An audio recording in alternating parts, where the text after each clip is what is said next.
রূপবতী সুন্দরী, ষোলকলাপন্নর অধিকারী, তার আত্মীয় বাড়িতে যাওয়ার জন্য অল্প অল্প একটু বেলা আছে। এই সময় উনি সাহারা মরুভূমি পাড়ি দিয়ে যাচ্ছেন। কিছু দূর যাওয়ার পরে চিন্তা করলেন, আরে আমি যদি এখানে যদি কোনো পুরুষ আমাকে ধর্ষণ করে, আমার ডাইনের কোনো লোক নাই, বামের কোনো লোক নাই, পিছনে কোনো লোক নাই, আমি ধর্ষিত হয়ে যাব, আমি অপমানিত হয়ে যাব, আমার নারীত্ব নষ্ট হয়ে যাবে, আমার সতীত্ব নষ্ট হয়ে যাবে, আমি কি সর্বনাশ করলাম। এমন করে চিন্তা করে আর এক পা দুই পা যায়। সামনের কিছু দূর যখন গেলেন, যাওয়ার পরে দেখলেন তার সামনের দিক থেকে একটি যুবক ওই তার দিকে আসতেছে। মেয়েটি জমিনের উপরে বসে পড়ে আল্লাহর ডাক দিলেন, আল্লাহ রে, ওগো আল্লাহ, তুমি বলেছো যখন কোন মানুষ বিপদে পড়ে সাহায্য আল্লাহ তোমার অবতীর্ণ হয়ে যায়। নাসরুম মিনাল্লাহি ওয়া ফাতহুম করিব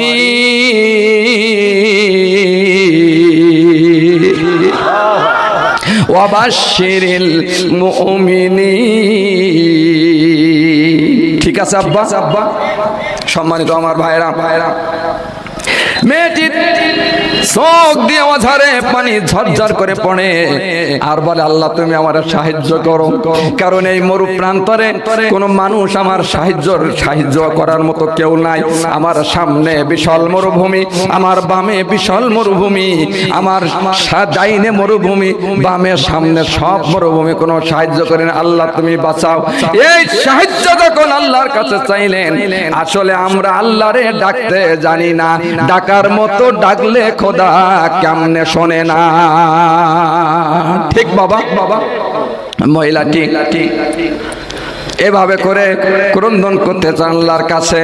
আর যুবকটি তার পাশে সে বললেন, মা,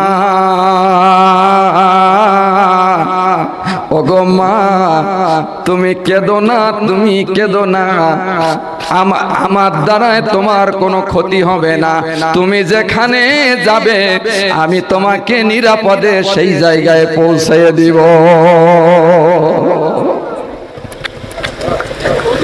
নিরাপদে আমি মা তোমারে পৌঁছে দেব। মেয়েটা আশ্বস্ত হয়ে গেলেন, হওয়ার কথা কিনা বলেন, আশ্বস্ত হয়ে গেলেন। মেয়েটি সামনের দিকে যায় আর যুবকজি তার পিছে হাঁটে। মেয়েটি যখন তার গন্তব্যস্থানে পৌঁছে গেলেন, পৌঁছে যাওয়ার পরে আমার ভাইয়েরা তার গন্তব্যস্থানে পৌঁছবার পরে যুবক থেকে বলতেছেন, যুবক এটাই আমার গন্তব্যস্থান, আমি পৌঁছে গেছি। যুবক বললেন, মা তাহলে আমি চলে যাচ্ছি। যুবকটা এক পা দুই পা করে সামনের দিকে যখন কিছু দূর গেলেন, মেয়েটি ডাক দিয়ে বলেন, বাবা রে, যেও না বাবা, যেও না, একটু দাঁড়িয়ে যাও বাবা, দাঁড়িয়ে যাও, আমার এক দুটি কথা শুনে যাও। যুবকটি কাছে আসলেন, আসার পরে বলতেছেন, মা কি কথা? বলে, আমার মনে হয় তুমি কোনো মানুষ না, আমার মনে হয় তুমি ফেরেশতা, আমি তোমার পরিচয়টা জানতে চাই। এই যে সারা মরু সাহারার উপরে এত বড় একটি ময়দানের উপরে আপনি আমার সঙ্গে আমাকে ধর্ষণ করলে আমি ধর্ষিত হতাম, আমার নারীত্ব নষ্ট হতো, আমার সতীত্ব নষ্ট হয়ে যেত, সম্রাট নষ্ট হয়ে যেত, কিন্তু তুমি নষ্ট করো নাই। এই সুযোগ এই সমাজের যুবকেরা যদি পায় ছাড়ে,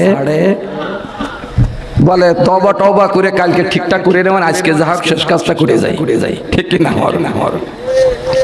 সম্মানিত আমার প্রাণ প্রিয় ভাইরা,